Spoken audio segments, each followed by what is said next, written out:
kungula ngekutusibwaku Intraco Feeds n'ekirungo ekisinga okutabula emmere y'enkoko.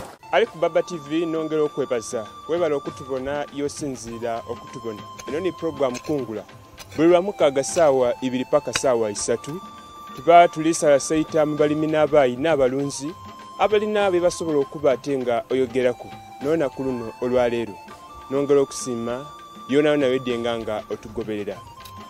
Tuli ku nimiro oba tuli ku faamu ya Mwayi wa Byananda era nga twakulaga saasira eyawa nga tuli kulaga bino bibayira ku Nanda. Olwaleero tulijja kutayisira ku byenanda byoya yanga toli kumpi na maadi mwabali ku lukalu okuba oti oli mu ddungulu kwenda kulya ku Byananda kyosobola okuba ng'okozesa kyetujja okuba tungeri nga tulingirira olunaku luno olwaleero.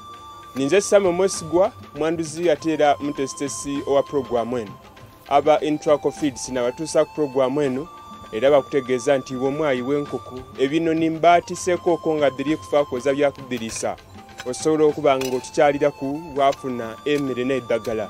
Kufaamu kuno ninaku omukugu wange ni Musana twalina esaasira eyawa nga lituwayira engeri yoota ekyondo ku Nanda. Olwaleero tulijja kwogera ku byondo oba ku pondi eddoota ku lukalu eno nga ozira maadi ga Nanda oba ga Mwiga negaitaako tusobola okuba ate nga tutegeera kiki kyajo okuba ate nga tukobera olunaku luno olwaleero kubanga niwendi pondi didino digemereire era denenda tusobola okuba ate nga tumubuuzaako ategeere. Omukugu waife oli buterevu ku Baba TV lamusa kubali kutubona saasire yawa bakusiima wakula omulimu gw'amaanyi. Bebale ino bona abateze Baba TV abali kutubona amaina mpitibwa Ronald Musana omukugu w'ebyenanda. Tuli wano ku faamu River Nile Academy Kayunga Busana. Saasira eyawa twayogera ku nsonga eby'ebyenanda bye twayira ku Nanda watukoba mbu ebyenanda byawa mu Nanda n'ensonga lwaki tusaana otaayo ebyondo. Olwaleero ndi kubona wano ebidduba bingi ino omulimo guno ogw'okwayira ebyenanda kumbali okwenanda tugenda otukobera ebisoboka bitya kubanga twali kitwidde nti kyona kisoboka otoola ekyenanda mu Nanda tukireete wano. Tutandikirawa omuntu anaasima pondi atandikirawa wona wasimika pondi oba waliwo ebifo ebyo ebyatondebwa nga nawasimibwa pondi. Neyanziza ino Baba pondi lino wetuli ifo olwaleero twadisimula okuba twalina amaanyi kumpi gamaadi gali kumpi tulina soosi era twatwala eitaka lino twalikebera twabona nga eitaka irungi lisobola okubaako ebyenanda. Mwasima pondi kubanga amaadi gali kumpi?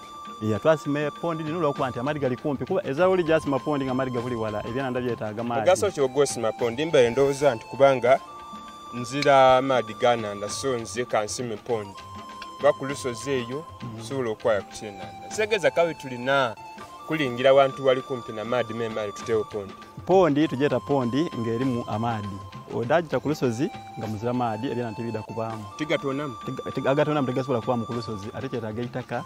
Kati olibona nga lino eitaka lyange lino eitaka lyange lino lya blaaka liri mu lusitaaki oligemamu oti irisobola okulegama amaadi gasobola olegemamu gabaamu otwala ku lusozi eri amabaale amaadi gaida bitamu bubite kitegeeza tebida abaamu dabitamu ebyenanda bife nga bizira maadi.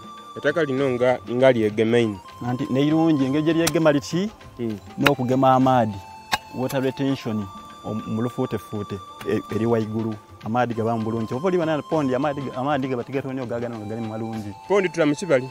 Yes pondi tulime todita mu kibali edisobola olagema amaadi oba ku mutala twakozesa ebivere biyita dam liners bibooti bitundubaali twabitamu byalegema amaadi aye nga kyalibeere kirungi wakozesa ekibali kuba tojja kutaamu cost siningi nga oligula ebyo ebiveera.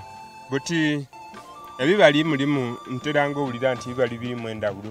Waliwo ebibali nga amaadi gabitamu ino waliwo ebibali nga amaadi galegamamu bingi byeyagana nga bikala byoyagana ebindi ebitakala.